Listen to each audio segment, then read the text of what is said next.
qualquer dúvida, tá? Que vocês desejarem. Então, turma, nós estamos entrando, né, na reta final do nosso conteúdo teórico e vamos iniciar neste momento o conteúdo de insulinas e fármacos hipoglicemiantes orais. Antes de eu falar propriamente dito sobre essas características, sobre esses fármacos e alguns aspectos, gostaria de informá-los vocês, né, e lembrá-los vocês da nossa última atividade que já foi postada no portal, tá? Então, vocês já podem acessar o portal de vocês, o AVA, e, consequentemente, realizar a última atividade, que é o questionário. Inclusive, eu mandei mensagem para vocês via e-mail falando dessa última atividade, tá bom? É uma única questão que vocês vão responder e vai ter a última nota, que é a nota valendo 500 pontos. Qualquer dúvida, só questionar, só perguntar, tá? Turma, e aí, quando nós pensamos aqui nos fármacos, né, insulina e fármacos hipoglicemiantes orais, eu estou me referindo, de modo geral, a medicamentos que são usados para o tratamento da diabetes, né, ou do diabetes. Então, quando se fala nesses fármacos, eu já sei que a doença que vai ser utilizada, basicamente, esses fármacos, é o diabetes, tá? E é importante nós compreendermos que o próprio título da aula, ele já nos remete a algumas informações, tá? Por exemplo, insulinas e fármacos hipoglicemiantes orais. Professor, mas insulina, a insulina não são substâncias hipoglicemiantes? São. A diferença é que insulina é injetável e hipoglicemiantes orais são fármacos administrados por via oral, tá? Então, vamos lá. Se eu estou falando de fármacos hipoglicemiantes, é importante nós compreendermos aqui que esses fármacos são utilizados de modo geral para tratar doenças do tipo, né, diabetes mellitus, que é considerado, entre outros fatores, associado à síndrome metabólica, que é uma alteração aí no metabolismo. O diabetes mellitus é uma doença endócrina, né? Gente, e quando se fala no diabetes mellitus, é uma doença tão importante mundial, é um grande problema de saúde pública mundial, porque em torno aí de 180 milhões de pessoas acaba sofrendo interferência ou acaba apresentando as características para diabetes mellitus. Turma, um dos pontos também importantes é quando nós falamos da diabetes mellitus, é que a sua evolução cursa com variedades e heterogêneas manifestações clínicas. O que seria isso? Quando a gente fala que o paciente é diabético, propriamente a gente não pode caracterizar ele como um padrão, porque cada corpo responde de uma maneira diferente a esse excesso de açúcar que está no sangue. E aí o indivíduo ele pode ter algumas consequências que outros já não vai ter e vice-versa. Por isso que quando a gente fala assim, sua evolução cursa com variedades e heterogêneas manifestações clínicas, porque existe uma gama de situações que o indivíduo pode apresentar, de sinais e sintomas que o indivíduo pode apresentar, de complicações que o indivíduo pode apresentar, que não é, de modo geral, específico, vamos dizer assim, para cada pessoa, tá? Então, uma pessoa ela pode ter desde problemas renal, como também cegueira. Tem pessoas que já podem não apresentar isso, mas apresentar, por exemplo, problemas cardíacos, tá? Então, isso vai depender também do indivíduo para indivíduo. Turma, quando a gente fala na doença diabetes mellitus, é muito importante nós compreender que a doença, gente, ela é uma alteração do metabolismo glicídico, lipídico e proteico. Por que eu estou falando isso? Porque é muito comum as pessoas acharem, quando se fala em diabetes, a pessoa é diabética, então ela tem que deixar de comer açúcar, ela tem que restringir o uso de açúcar. Aí, como se fala só no açúcar, consequentemente não precisa aí fazer uma ponderação dos lipídios e das proteínas. Falso. Isso é falso. Uma pessoa que tem diabetes, ele tem que ter um controle, ele tem que ter um balanceamento em sua alimentação no perfil glicídico, no perfil lipídico e no perfil proteico. Lógico que quando se fala no glicídico, que são os açúcares, que são os carboidratos, tem que estar uma maneirada e uma atenção a mais. E o diabetes mellitus, gente, é uma síndrome, tá? E quando a gente fala que o diabetes mellitus é uma síndrome, porque ele apresenta, né, quando a pessoa tem diabetes, apresenta vários sinais e sintomas, e aí é caracterizado aí como síndrome, tá? É uma síndrome caracterizada por elevação da glicemia, causada por deficiência absoluta ou relativa de insulina. Então, a gente tem que começar a compreender um ponto muito importante que é associado ao diabetes, que é o quê? A deficiência absoluta ou relativa de insulina. Então, eu já sei que um dos grandes problemas da diabetes, ou por que o indivíduo ele tem diabetes, um dos motivos é algum problema na insulina, onde pode ser uma deficiência absoluta, ou seja, o indivíduo ele não produz insulina em grande quantidade, ou nem produz, ou relativa. O indivíduo pode até produzir insulina, mas é uma quantidade mínima, ou é uma insulina, vamos dizer assim, defeituosa, que não tem um efeito adequado na diminuição dessa glicemia, tá? É tanto que isso aqui é importante, eu já estar falando para vocês, porque quando a gente fala dessa questão da deficiência absoluta ou relativa da insulina, eu estou me referindo, de modo geral, ao tipo de diabetes, né? E aí, lá na frente, eu vou explicar melhor para vocês, que tem o tipo 1 e o tipo 2, por exemplo. O tipo 1 é quando literalmente o indivíduo ele é dependente de insulina, então ele tem uma deficiência absoluta dessa insulina. E o tipo 2 é uma deficiência relativa, ele produz a insulina, mas a insulina ela não é suficiente para diminuir essa glicemia, tá? E é muito importante compreender que, como o diabetes mellitus é uma doença endócrina, envolve, de modo geral, dois hormônios aí, tá? Que é a insulina e o glucagon. Então, quando a gente fala no diabetes mellitus, o que acontece? Frequentemente, a liberação inadequada de insulina é agravada pelo excesso de glucagon. Gente, lá na frente eu vou explicar melhor para vocês essa relação dessa insulina e desse glucagon. Mas, de modo geral, a insulina é uma substância, é um hormônio produzido pelas células beta do pâncreas, enquanto o glucagon é um hormônio produzido pelas células alfa do pâncreas. E eles são hormônios antagônicos. Então, quando um funciona, ou quando um está agindo, o outro está em stand-by. Tá? A insulina, ela tem como principal função o uso, né, da glicemia.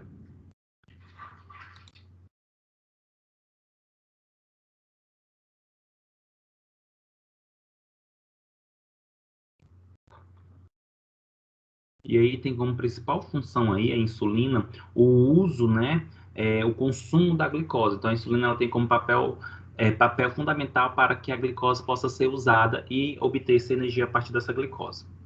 O glucagon, gente, ele já, então, em outras palavras, a insulina é mais usada quando nós temos uma quantidade de açúcar no sangue.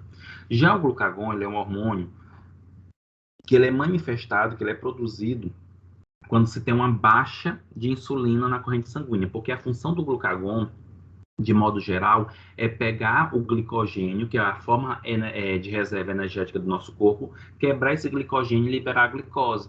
Essa glicose vai para a corrente sanguínea, restabelecendo os níveis de glicemia do nosso organismo.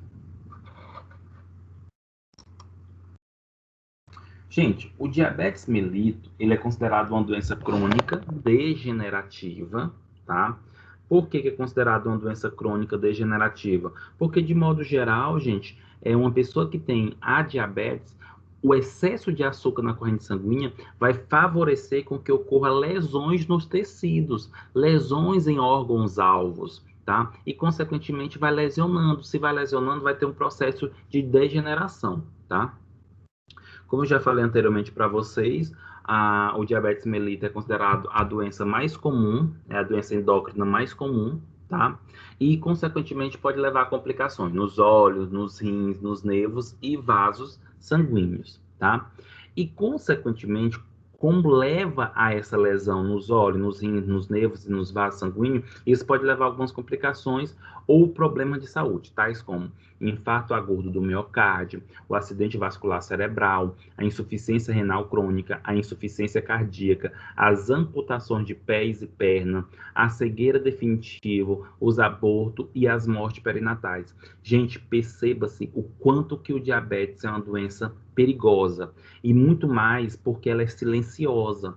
Quando eu falo que uma doença é silenciosa, porque ela está instalada no corpo, mas ela não manifesta sinais e sintomas tão graves imediatamente para que a pessoa fique em alerta. E aí, quando manifesta literalmente, já é quase que irreversível a situação.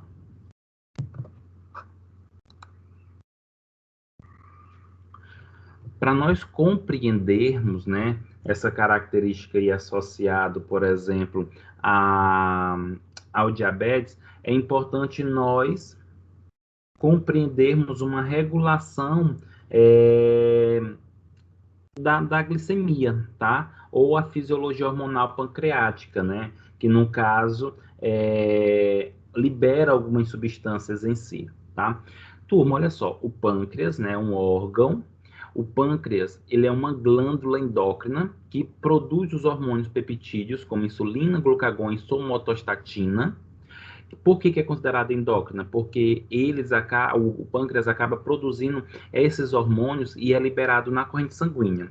Mas, além disso, o pâncreas também é uma glândula exócrina, porque acaba produzindo hormônios que leva e que é liberado no sistema digestório, que acaba levando, por exemplo, a facilitar o processo digestivo. Tá? Então, o pâncreas é tanto uma glândula endócrina, porque produz substância que é secretado no vaso sanguíneo, e é uma glândula exócrina porque produz substância, né, que é secretada no sistema digestório. E aí nós temos alguns hormônios que é produzido pelo pâncreas, né, que é secretado no sangue, que é a insulina, o glucagon e a somatostatina. Dependendo do hormônio, existe a célula específica pancreática que produz esse hormônio. A insulina é produzida pela célula beta, o glucagon pela célula alfa e a somatostatina pela célula gama, tá? Qual a função, de modo geral, desses três hormônios? É regular as atividades metabólicas. E quando a gente fala atividade metabólica, é o metabolismo, que envolve as macromoléculas. Como eu vou dar ênfase para vocês, a partir de agora, em insulina e glucagon, eu vou só falar rapidamente aqui da somatostatina, tá? Gente, a somatostatina é um hormônio proteico, tá? Produzido aí pelas células gama ou delta do pâncreas, e geralmente ela tem algumas funções muito importantes, tá?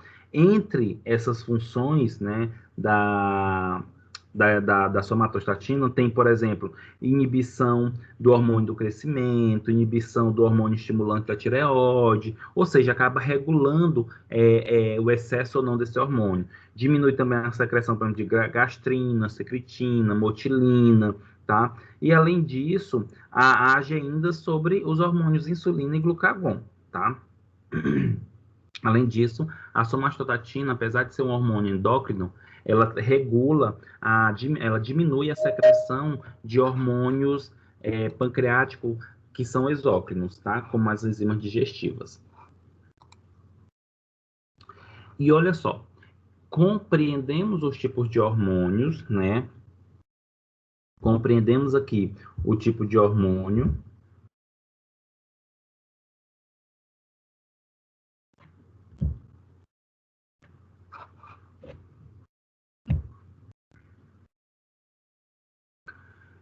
E aí, turma, nesse caso aqui, como nós aprendemos os tipos de hormônios, né, e falei para vocês os tipos associados aos hormônios, consequentemente, o que acontece? Nós temos a regulação normal da glicemia.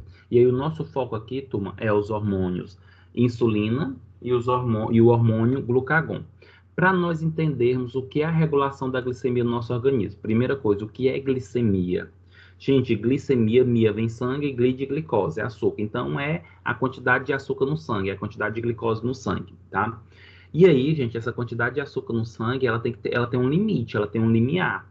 Não pode ser nem baixo e nem alto, porque aí o indivíduo vai ter consequência. Se a glicose está alta no sangue, o indivíduo ele pode estar entrando num estado de diabetes, tá? Se a glicemia está baixa, consequentemente o indivíduo ele pode sofrer, por exemplo, desmaio, queda, tá? Deixar de ter atividades normais por falta de energia. Turma, o nível de glicemia é controlado por um sistema de retroalimentação. Vamos aprender como é que funciona esse sistema. Quando eu falo aqui que o nível de glicemia é controlado por um sistema de retroalimentação, eu estou dizendo que quando um hormônio é ativado, o outro é inativado. E assim por diante. Eles retroalimentam. O que é isso? Quando um está ativado, o outro está inativado. E aí, quando um percebe que já está em excesso, ele mesmo se bloqueia e o outro é ativado. E assim por diante. Olha só, gente. Esse mecanismo de controle, essa retroalimentação, ela acontece entre o fígado, o músculo, o tecido adiposo e as ilhotas pancreáticas, tendo o hormônio regulador, a insulina. O principal hormônio regulador para essa quantidade de glicose nesses locais é a insulina, tá?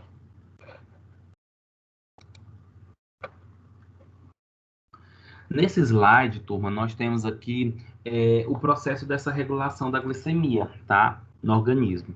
Nós temos aqui, por exemplo, da esquerda para a direita, tá? Nós temos aqui o alimento, que é essa seta preta, tá? O que acontece? Quando a pessoa ela começa a ingerir o alimento, e o alimento tem açúcar, essa glicose ela começa a entrar na corrente sanguínea. E aí o que acontece? Se a glicose ela entra na corrente sanguínea, tá? E aí, se a glicose ela entra na corrente sanguínea, consequentemente aumenta esse açúcar no sangue. Toda vez que tiver o aumento do açúcar no sangue, isso estimula as células betas. Estimula as células betas do pâncreas a produzir o quê? Insulina. E o aumento do açúcar no sangue bloqueia, né, inibe as células alfas. Lembrando, gente, que as células alfa é que produz o glucagon, tá? Então, repetindo o início, tá, desse esquema aqui. Nós temos o alimento, a pessoa começa a ingerir o alimento, esse alimento leva uma grande quantidade, leva uma quantidade de açúcar no sangue, e aí o corpo percebe, opa, tem muito açúcar no sangue. E isso dispara a estimulação das células beta a produzir insulina. Lembrando que as células beta ficam no pâncreas.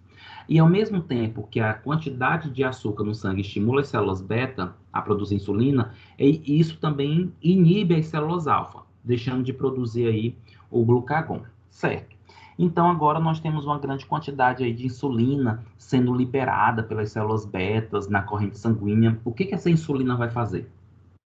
Gente, essa insulina, ela vai começar a consumir essa glicose. Como?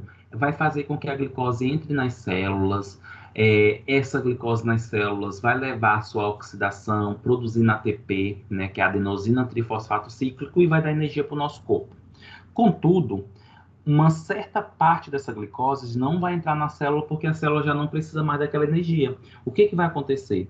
Essa glicose que não entrou na célula, ela vai ser pegada pela insulina e vai lá para o fígado. E essa glicose vai se transformar em glicogênio. Glicogênio hepático. O que é o glicogênio hepático? São várias moléculas de glicose, uma do lado da outra. Uma do lado da outra, tá? E aí formou o glicogênio. Então essa glicose ela fica armazenada no fígado na forma de glicogênio. Mas para que isso, Elison? Para que serve isso?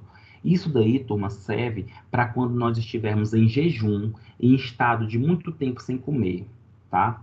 E aí o nosso corpo se sente fraco, o que é que ele vai fazer? Ele vai lá no fígado, quebra o glicogênio e o glicogênio começa a liberar a glicose no sangue e o corpo começa a consumir essa glicose que veio do glicogênio, tá? Mas quem faz isso? Quando o nosso corpo está com uma baixa quantidade de glicose, que é quando o indivíduo está, por exemplo, nesse jejum, o que vai acontecer? A baixa quantidade de glicose vai estimular as células alfas, tá? E essas células alfa vai produzir o glucagon. E toda vez que ocorre uma estimulação das células alfa, consequentemente inibe as células beta. Lembra que eu expliquei para vocês anteriormente que é antagônico, quando um acontece, o outro não. E aí, turma, a baixa quantidade de glicose no sangue estimula as células alfa, produz glucagon. Qual a função do glucagon?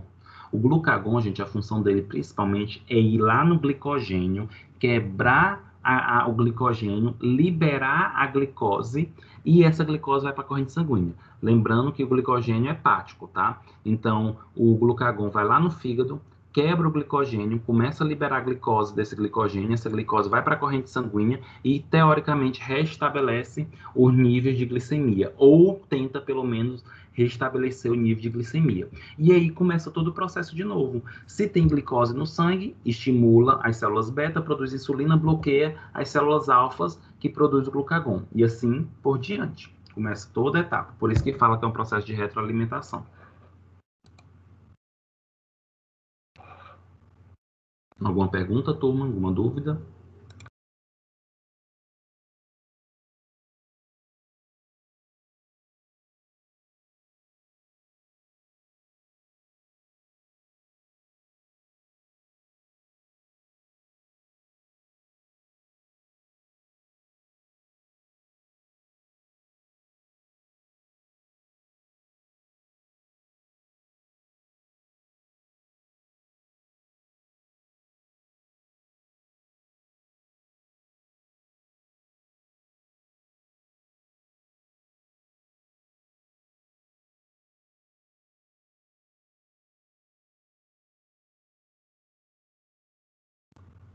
Só um momento, turma.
Se a conversa ela ficou muda, o professor parou de conversar. Só um momento.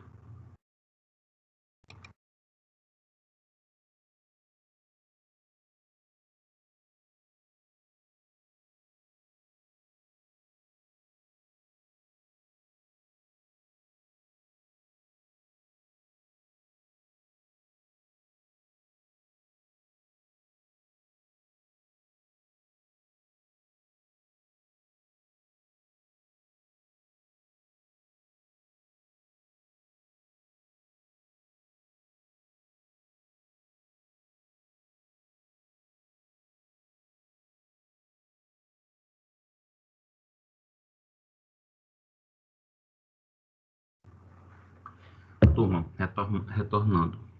Então, assim, quando a gente pensa, né, nessa relação do diabetes mellitus, existe aqui uma classificação para isso, tá? Nós temos aqui a American Diabetes Association, que é a ADA, ou ADA, né, que é a Associação Americana de Diabetes, que classifica o diabetes nessas características aqui. Por exemplo, diabetes tipo 1, que é dependente de insulina, diabetes tipo 2, que é não dependente de insulina, o diabetes gestacional e o diabetes causado por outros fatores, que esse diabetes causado por outros fatores, ele pode ser chamado também de diabetes insípido, tá? Insípido. E aí, gente, quando a gente fala diabetes tipo 1, é aquele que depende de insulina, geralmente acontece na infância, já manifesta esse tipo de diabetes. A diabetes tipo 2 é o não dependente de insulina, que já se manifesta na vida adulta, principalmente devido a alguns fatores ambientais. O diabetes gestacional é, na verdade, uma intolerância aos carboidratos com início ou primeiro reconhecimento durante a gestação, tá? Então, assim, é comum que as mulheres que apresentem essa situação na gestação, depois que ganha a criança, não apresente mais, mas tem uma suscetibilidade daqui a alguns anos ou depois de desenvolver o diabetes. E o diabetes causado por outros fatores é o diabetes insípido, que não tem uma explicação propriamente dita para isso, tá? E aí o nosso foco principal aqui, turma, de modo geral, é os tipos de diabetes, tipo 1 e tipo 2. Então, outros nomes, né? O tipo 1, diabetes mellitus, ou insulina dependente, tem início da diabetes na juventude. Já o diabetes tipo 2 é diabetes mellitus não insulina dependente e tem o início do diabetes na vida adulta, tá? Grau de deficiência, né? Basicamente, quem é diabetes tipo 1, ele tem uma deficiência de insulina absoluta, praticamente quase não é secretado essa insulina. Já quem tem o diabetes tipo 2, a deficiência de insulina, ela é relativa, tá? Ou seja, tem insulina, mas é baixa e é insuficiente para diminuir o nível de glicose. Início do diabetes, tipo 1, menor que 30 anos, tipo 2, maiores que 30 anos. Apesar de que isso daqui não é uma regra, tá? Patogênio do diabetes tipo 1, predisposição genética, mais fator ambiental, desencadeante conduz à deficiência de insulina, causa por destruição autoimune das células beta do pâncreas. Já o tipo 2, também predisposição genética, mais fator desencadeante, que conduz a uma combinação de deficiência de insulina causada pela destruição de células beta e resistência à insulina, tá? O tipo 1 geralmente não está associado à obesidade, enquanto o tipo 2, que está associado ao estilo de vida, pode estar associado à obesidade, tá? A apresentação típica quanto o diagnóstico é feito, tá? Nós temos aqui, de modo geral, hiperglicemia sintomática no diabetes tipo 1, tá? Então, o indivíduo ele sente rapidamente se ele não usar insulina. O diabetes tipo 2, assintomático e manifestações clínicas de complicações tardias, tá? No tipo 2.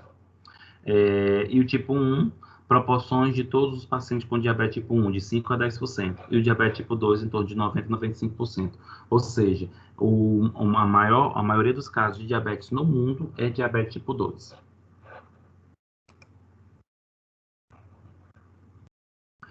Turma, o diabetes tipo 1, ele atinge mais comumente indivíduos adultos jovens ou que estão na puberdade.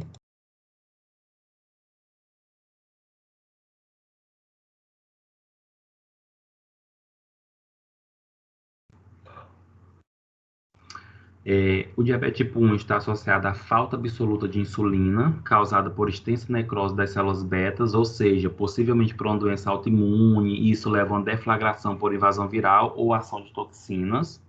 E quais são os sintomas clássicos do diabetes tipo 1? Polidispepsia, né? O indivíduo ele sente aí muita vontade de beber, polifagia de comer, poliúria de urinar muito, e o indivíduo ele tem perda de massa corporal. Gente, e quem é diabetes tipo 1 vai ter que utilizar insulina, tá? Vai ter que tomar essa insulina aí, exógena. Hoje ainda o mais usado é injetável, apesar de já ter a insulina desenvolvida por via respiratória, mas o SUS distribui a injetável. O tipo 2, gente, o diabetes tipo 2 significa que é a maior proporção da parcela da população é tipo 2. O diabetes tipo 2 é uma doença influenciada por fatores, então, por exemplo, genético, idade, obesidade, resistência periférica à insulina. Então, alimentação, estilo de vida, tudo isso influencia no desenvolvimento do diabetes tipo 2. E qual é o problema do diabetes tipo 2? Gente, as complicações a longo prazo. O indivíduo ele vai ter problema a longo prazo, então ele não sente no início. E isso é um grande problema, porque ele é considerado aí uma droga, é considerado aí uma doença silenciosa, tá?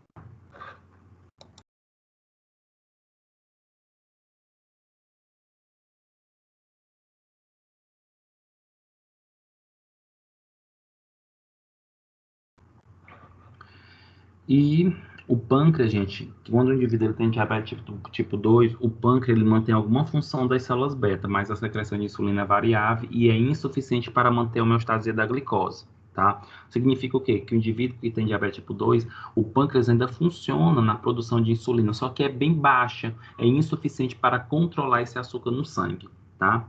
E ainda tem outro problema, né? Porque quando o indivíduo tem diabetes tipo 2, ele entra num processo de... Na verdade, antes mesmo de desenvolver o tipo 2, ele entra num processo de resistência à insulina, principalmente alguns órgãos, como o tecido muscular. O que é essa resistência à insulina? É quando, de modo geral, o tecido, as células já não responde à insulina. Tem a insulina, mas a insulina não consegue abrir os canais de entrada da glicose. E quem é diabetes tipo 2, literalmente, turma, precisa fazer o uso de intervenção farmacológica. Tem que utilizar medicamentos, tá? Como hipoglicemiantes orais, como metformina, glibeclamida, que também o glifage, tá? Victoza, dependendo do paciente. Contudo, turma, é importante compreender que tem pacientes que é diabetes tipo 2, mas além dos hipoglicemiantes orais, ele acaba usando também insulina. Isso significa o quê? Que a doença acabou evoluindo, e isso é algo ruim, tá? Porque se o indivíduo ele toma hipoglicemiantes orais, depois evolui para insulina porque não fez o controle adequado, ou possivelmente não fez um controle não farmacológico adequado, que é a mudança no estilo de vida.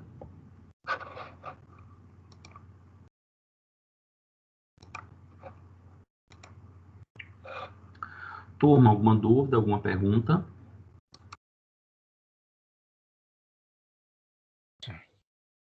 A minha pergunta, professor, é a respeito do paciente diabético que usa glibenclamida de manhã em jejum, glibenclamida às 5 da tarde, novamente antes do jantar, e toma metformina de 500 miligramas à noite, mas esse paciente não consegue baixar a glicemia dele. Mas eu acho que o problema é, como o senhor está falando, não adere ao tratamento e come de tudo e termina que o medicamento não funciona. É isso, Edilson. Infelizmente, a gente, principalmente nessa doença endócrina, a gente não pode exigir do medicamento se a gente não muda o nosso estilo de vida. Então, assim, a medicação está correta.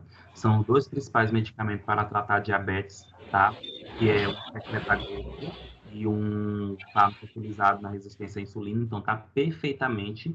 E se não baixa, possivelmente é porque não está tendo a mudança no estilo de vida. Não adianta a pessoa tomar o medicamento aliás, tomar o medicamento e comer uma panelada à noite. Então, Certo, isso aí não é mudança do estilo de vida. Então, não adianta, o medicamento não vai resolver por si só, tá? E certo. esse é um grande problema da população, entendeu? Uhum. E esse paciente, professor, é novo, é um homem, tem 30 anos de idade, o diâmetro da cintura, da barriga é grande, então eu acho que é isso que não consegue quebrar essa. Isso. Aí vem a obesidade, Isso, vem outras comorbidades que complicam mais ainda a situação. perfeito, professor. Tá bom, obrigado, professor. Nada. Mais alguém, turma? Mais alguma dúvida?